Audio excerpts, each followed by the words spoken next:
जी नाज़रीन, ये आपने एक छोटा सा क्लिप देखा। ये क्लिप के आखिर में आपने एक छोटी सी तकरीर देखी 2 या 3 लाइनों की। ये है कायद आज़म रहमतुल्लाह अलैह। ये है वो कायद जिसे मैं अपना कायद कहता हूं। ये है वो कायद जो हकीकत में कायद है, जिसने हमें एक झंडा, एक नाम और एक पहचान दी। और आज हमारे हुक्मरानों ने उस नाम और उस पहचान की धज्जियां बखेर के रख दी।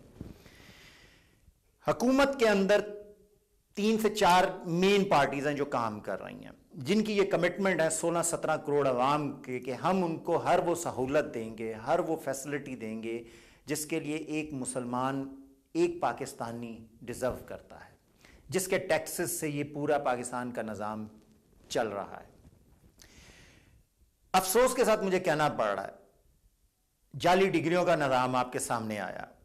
इसके अलावा देखिए, ये अल्लाह की बहुत बड़ी कुदरत है, ये अल्लाह रब्बुल इज़्ज़त की बहुत बड़ी शान है कि अब ये चीज़ें खुलने लग पड़ी हैं। अल्लाह रब्बुल इज़्ज़त हमारी सुन रहा है। 16-17 करोड़ अवाम की आहें और उनकी तकलीफ़ें अर्श पे जा रही हैं, वहाँ वो पहुँच रही हैं, वो आवाज़ें, वो माएँ जो कुर्बानियाँ दे रही हैं, वो माएँ जो अपने बच्चों के साथ खुदकुशियाँ करने पे मजबूर हैं। आप यकीन करें, ये वो तकलीफ़ें और ये आहें ये अल्लाह रब्बुल इज़्ज़त तक पहुँच रही हैं।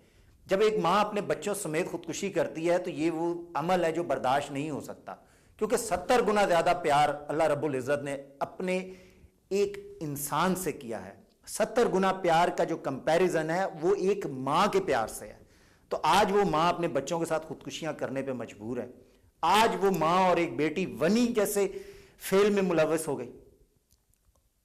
ये वो चीज़ें हैं जो हमें आज सब कुछ सोचने पे मजबूर कर रही है, और यही वो चीज़ें हैं जो इनकलाब की तरफ एक आम इंसान को लेकर जा रही हैं। सहूलतें तो पाकिस्तान में हेल्थ की नहीं है, इसीलिए इलाज करवाने के लिए हमारे बड़े बड़े लीडरों के लिए एक्सेस बैरून मुल्क में बहुत आसानी से है। यहाँ इनको हर वो फैसिलिटी मिल रही है जो पाकिस्तान में इनके पास नहीं है। ये एक सवालिया निशान है मेरे लिए और आपके लिए कि पाकिस्तान के 17 करोड़ अवाम को क्या देना चाह रहे हैं ये लोग। अगर वहाँ पर किसी की अहलिया बीमार हो गई तो वो परदेश में आके उसका इलाज करवा रहा है। क्यों? पाकिस्तान के अंदर डॉक्टर्स नहीं है। तो ये वो एक झूठ है जो इनका पकड़ा गया। पिछले 25 साल या 30 साल से जो पाकिस्तानी कौम के साथ इन लोगों ने मजाक किया, आज वो मजाक खुलकर सामने आ रहा है। आज इनके अंदर के वो तमाम मामलात, वो तमाम पॉलिसीज और वो तमाम हथकंडे जो इन्होंने पाकिस्तानी कौम को बेवकूफ बनाकर किए, आप यकीन जाने कि वो आज खुलकर सामने आ रहे हैं। डिग्रियां जाली, हर रोज 2 से 4 डिग्रियां जाली निकल रही हैं। वो लोग जो हुक्मरानों के साथ बैठे हुए हैं, अब तक हुक्मरान एक भी ऐसा स्टेप नहीं उठा सके जिससे मुल्क और कौम को इस बात की तसल्ली हो कि ये लोग सच्चे हैं और ये ईमानदार हैं। इन लोगों के आपस में एडजस्टमेंट्स हैं जिसकी वजह से आज पाकिस्तान इन लोगों से आज़ाद नहीं हो पा रहा। लेकिन इंशाअल्लाह ताला अज़ीज़ वो चीज़ें सामने आ रही है। मीडिया जाग गया।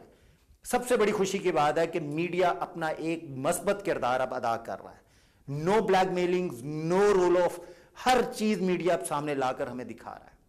और ये अब हम लोगों पे फर्ज बनता है, हम जो यहां बरतानिया में बैठे हुए पाकिस्तानियों पे ये फर्ज बनता है कि हम लोग इस चीज पर तवज्जो दें, क्योंकि ये हमारी जिंदगी, यहां ये लिमिट नहीं है हमारी जिंदगी की। हम यहां बैठकर, परदेश में बैठकर जो एक आसान जिंदगी गुजार रहे हैं, गो कि मेहनत हमें करनी पड़ रही है, लेकिन इस मेहनत के एवज हमें जो मुआवजा मिल रहा है, जो सहूलतें मिल रही हैं, ये वो सहूलतें और वो मुआवजा जिसका ये हुक्मरान हमसे वादा करते हैं। ये वो हुक्मरान है जो हर 2 साल, 3 साल, 4 साल के बाद एक नया लुकमा हमारे मुंह में देकर वहां पर पार्लियामेंट्स में जाकर और बड़े बड़े ऐवानों में जाकर बैठ जाते हैं और गरीबों को निचोड़े हैं। इनकी आप सेहतें देखो यार, आप इनके चेहरे देखो, आप इनकी खुराकें देखो, इनकी ट्रैवलिंग देखो, इनका उठना बैठना देखो। ये उस वक्त वहां जाके दाता दरबार में हाजिरी देते हैं जब वहां कोई धमाका होता है। रूटीन में तो इनको पता ही नहीं है कि वहां पे रोज कितनी देगें खुल रही थी और कितने यतीम खाना खा रहे थे और कितने गरीब वहां पे रात को जाके सोते थे। कभी इन्होंने ये कैलकुलेशंस वहां जाकर की नहीं। अपने बंद कमरों में बैठकर कैलकुलेशन करने वाले मैं इन लोगों से मैं एक बात बहुत आसान और सादा लफ्जों में कह रहा हूं कि अल्लाह ताला रब्बुल इज़्ज़त की लाठी बड़ी बेआवाज़ है। इसने अब छनकना शुरू कर दिया है और इसके सिर्फ पटकने की देर है। जिस दिन ये पटक गई आप लोगों के सर पे, यकीन करें आपको ना इस दुनिया में गुंजाइश मिलेगी, ना ऊपर अल्लाह के हजूर जाके गुंजाइश मिलेगी। बहरहाल कॉलर्स हैं, मैं इन कॉलर्स को लेना ज़्यादा तरजीह दूंगा। जी अस्सलाम वालेकुम। जी भाई, कौन और कहाँ से? हाँ जी, मैं पिछले हफ्ते फोन किया थानू। जी जी। मैं सिर्फ ना मुख्तसर एक चीज कहनी है कि मैं 2 दफा जाना साल दे विच तकरीबन। ठीक है। ते मेरा वाई उत्थे गरीबन ना पैंदा, मेरा काम है इदां दा हैगा कि मैं सिर्फ जाना इस वास्ते है ते मैं इत्थे पैसे किसी कोलों इकट्ठे करके नहीं ले जांदा। अच्छा। ते मैनू पता, मैं 7-8 साल दा सी मैं कैंप च रहा जदों पाकिस्तान हिंदुस्तान बनिया। ते फिर साडी दादी नानी जदों इधर असी आ गए, ग्रो अप हो नहीं होए सी, उन्हें कहना अंग्रेजां दे राज दे विच इंसाफ सी। ते फिर मुसलमाना दा जदों राज हो गया, अपना हो गया, चलो बहरहाल फिर असी इत्थे आ गए। मैनू इत्थे आए नू बहुत देर हो गई। बुजुर्गो, मैं तुहाडी गल थोड़ी जी कटांगा। इस चीज को तुसीं मंनदे हो कि साडे ते अंग्रेजां दा राज सी? मैनू माफी दिओ, मैं तुहाडे तो माफी पहला मंगदा। जी जी। सानू इत्थे बैठा यूके दे विच सानू अपने आप नू पहला असी ठीक करिए। बहुत सोहनी गल कीती। साडा जिहड़ा भी काउंसलर आ ना, जिहड़ी भी कोई कैश इनक्वायरी खुलदी आ, जिहड़ी भी कोई चीज खुलदी है इत्थे, तभी कोई चीज खोलदा उथों इमरान खान आ गया, नवाज शरीफ आ गया, फलां आ गया, फलां आ गया, फलां आ गया, ओनू बुला के उतों जी ओह ईयरली कैश इनक्वायरी वाले शो जिहड़ा सानू साल हो गया खोली नू जी, 10 साल हो गए, इमरान खान नू ले आओ। असी आप ही बजाते खुद अपने आप नू असी इनकलाब इत्थे लियाइए। असी इन्हां लोकां दी क्यों सेवा करदे आ? बहुत सोहनी गल कीती जी, बहुत सोहनी गल कीती। पार्टियां इन्हां दी इत्थे असी एजेंट बजाते खुद एजेंट है भाई साहब। देखो तू उम्र दे लिहाज नाल मेरे नालों यंगर है, कंपेयर कर कि असी इन्हां दी क्यों सेवा करदे आ। हिंदुस्तान दा वजीर आजम अपने मुल्क दे विच बाईपास कराउंदा, साडे लीडर इत्थे आके देखो पूरे पूरे खानदान दा इत्थे इलाज हो रहा है, अपने मुल्क दे डॉक्टरां दे इन्हां नूं इतमाद नहीं है। नूं आ जांदे आ इत्थे, असी सादे आ, साडे लोग इन्हां नूं बुलाउंदे आ। साडे जेहड़े काउंसलर आ ना इत्थे, अपने जेहड़े हो गए इत्थे काउंसल दे विच या कोई MP हो गए, वो जनाब इन्हां दी पार्टियां करदे आ। शर्म आउणी चाहिदी है सानू। साडे भैण भाई उत्थे भुखे मारी जांदे, साडे भैण भाइयां नूं लुट के ले आउंदे आ, ते सानू शर्म नहीं आउंदी इन्हां दी इत्थे सेवा करदिआं नूं। बहुत शुक्रिया बुजुर्गों, बड़ी सोहनी गल कीती जे। कुछ बातें ऐसी थी जो मैं करना चाहता था, जो अक्सर मैं करता हूं अपने प्रोग्राम्स के अंदर, लेकिन इन बुजुर्गों ने वो बातें आपके सामने डिलीवर की हैं। ये वो चीजें हैं जो हमें जागना है, हमें अपनी आंखें, अपने सातों तबक रोशन करने हैं, हमें सोचना है कि हम जो यहां बैठकर जो एक्टिविटीज कर रहे हैं उसका असर 18 करोड़ अवाम पे, यकीन जानिए कि हमारी वजह से वो लोग ज्यादा नुकसान उठा रहे हैं। ये मैं आपको इतने वसूख से ये बात इसलिए कह रहा हूं कि आप इसको किसी प्लेटफॉर्म पे डिस्कस करके देख लें जहां पे ऑनेस्टी और ईमानदारी से बात हो। मैं खुदा को हाजिर नादर जान के कह रहा हूं कि ये जो बरतानिया में हमारे पाकिस्तानी और यूरोप में जो पाकिस्तानी रहते हैं, यकीन जाने कि हम लोग ज्यादा जिम्मेदार है पाकिस्तान के हालात के। पाकिस्तान के हालात जो वर्स्ट से वर्स्ट हो रहे हैं वो हमारी इन्हीं बेवकूफियों की वजह से हो रहे हैं। आज अगर हम लोग स्टैंड ले जाएं, आज यकीन जाने हम लोग स्टैंड ले जाएं, तो पाकिस्तान अपनी पोजीशन और अपने दोबारा उस निजाम पर चलने की पोजीशन में आ जाएगा और लोगों को एक अवेयरनेस अप्रोच मिलेगी और सोच मिलेगी कि देखो जिन ममालिक में ये पाकिस्तान का पैसा लूट लूट कर वहां पहुंचा रहे हैं और जिन बैंकों में ये पैसा रख रहे हैं और जहां प्रॉपर्टियां बना रहे हैं और जहां अपने बीवी बच्चों को इलाज के लिए ला रहे हैं, जिस मुल्क में ये जाकर ये सारी एक्टिविटीज कर रहे हैं, आज वहां से धुतकारे गए। सिर्फ बात है अपने जमीर, अपने दिल की और अपनी सोच की और अपने ईमान की। इन सब चीजों को जब आप इकट्ठा कर लेंगे ना, तो यकीन जाने अल्लाह ताला आपको एक सही रास्ता दिखाएगा, और जब सही रास्ता आपको देखने को मिलेगा तो आपके लिए जिंदगी में फैसले करने और आसान हो जाएंगे। जी, कॉलर लेते हैं जी। अस्सलाम वालेकुम। वालेकुम सलाम जी, कैसे हैं भाई? अल्लाह का शुक्र भाई। कौन और कहां से? जी, मेरा नाम चौधरी हुसैन है, मैं न्यूकासल से हूँ। जी जॉय सब क्या कहेंगे? मैं ये कहना चाहता हूँ, अगर पाकिस्तान की तारीख देखें 64 हो या 63 साल हो गए, जी जी, इस तारीख में हमारे जो लीडर हैं उनके पास आप देखें एक स्ट्रॉन्ग विजन होना चाहिए जिससे वो फैसला करें कौम के बका के लिए और मुल्क के लिए। अगर आप हिस्ट्री देखें पाकिस्तान की 63 इयर्स में, ऐसे बहुत कम लीडर हैं जिन्होंने कौम और बका के लिए काम किया। मेरे ख्याल में तो 4 लीडर ऐसे हैं और उसके बाद तो कोई आए ही नहीं। नाम दर आप ले लेंगे मुझे वो 3-4 लीडर्स का?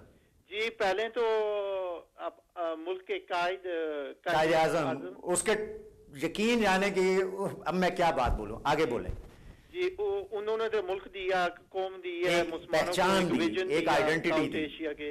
सही कह रहे हैं आप। उसके बाद लियाकत खान जो शहीद हुए थे, बहुत बड़े लीडर थे और वो बहुत तरक्की मुल्क को दे बिल्कुल सही सकते कह थे रहे हैं। अगर वो जाते ना। ठीक है जी, आगे। उसके बाद जुल्फकार अली भुट्टो, ठीक है। जिन्होंने 90,000 पाकिस्तान की फौज इंडिया से छुड़ा के लाई और एक लीडर थे स्तंद के। और उसके बाद नवाज शरीफ।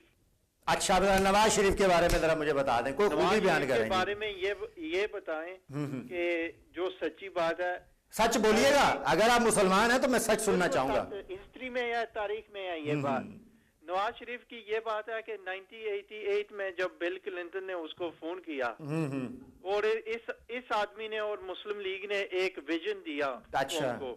सही कह रहे हैं 5 फोन किए कौम के सामने प्रेस कॉन्फ्रेंस में, किताबों में लिखा हुआ। 5 फोन बिल क्लिंटन ने किया कि तुमको मालो माल कर देंगे और धमाके मत करो।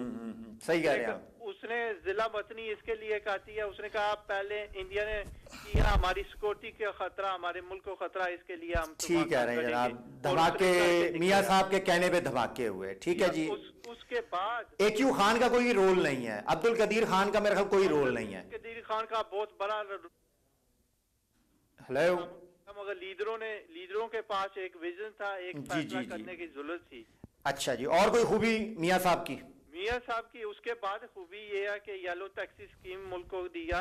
अब रोटी की स्कीम 2 रुपये की रोटी दे रहे हैं। सही कह रहे हैं आप। और जो आज की लीडर है जिसकी हम बात कर रहे हैं। नहीं जी, मियां साहब की खूबियां गिनवाएं सर। 2 रुपए की रोटी तो मुझे नजर नहीं आई। पिंडी में जिन जगहों पे 2 रुपए की रोटी है उसको बड़ा एक्सपोज किया गया है और उसके बारे में बहुत कुछ कहा गया है।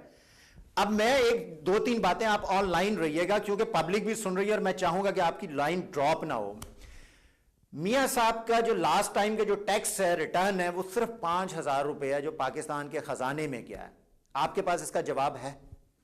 जी इसके लिए तो उन्होंने 5 तो दिया ना। 5,000 दिया भाई मेरे, 5,000 रुपया दिया है। मियां नवाज शरीफ वो शख्स है जो हर 6 महीने के अंदर 600 दफा यूके का सफर करते हैं, जो अपने और अपने खानदान के इलाज के लिए बर्तानिया को सिलेक्ट करते हैं जहां इनकी 500 बिलियन पाउंड से ऊपर की प्रॉपर्टी है। भाई ये वो पाकिस्तान के सच्चे पाकिस्तानी है जिन्होंने 5,000 रुपया सिर्फ पाकिस्तान के कौमी खजाने में दिया, और मुझ जैसा बंदा 4 लाख रुपया भी देने के लिए तैयार है। मैं अपनी सारी कमाई पाकिस्तान पे लौटाने के लिए तैयार हूं। उसके लिए है, मगर जो अच्छे काम है वो अच्छे काम गिनवाए ना। येलो कैब मेरे होते हुए आई, मुझे पता है कि वो येलो कैब किस चक्कर में आई और वो क्या हुआ। मैं एक आम इंसान हूं यार। इनके हाथों मैंने ठुड्डे खाए हुए हैं, मैंने बोरियों पे जिंदगी गुजारी है, मैंने मजदूरियां की हैं, मैंने पाकिस्तान में टैक्सियां चलाई हैं।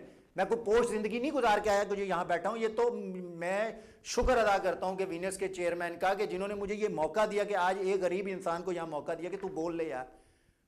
आप मुझे बताएं मियां साहब ने मेरी गुर्बत कहां की? आपको पता है मेरे साथ क्या क्या हुआ पाकिस्तान में मियां साहब के दौर में? सर ये देखें, ये जो तारीफी इसनाद है ये मैं पिछले 30 साल से सुन रहा हूं। 30 साल में आज की डेट तक पाकिस्तान अपनी वर्स्ट तरीन कंडीशन में आ गया है। क्या मियां साहब को मौका नहीं मिला? क्या बेनजीर साहिबा को मौका नहीं मिला? ब्रेक के बाद बात करेंगे इसके टॉपिक पे।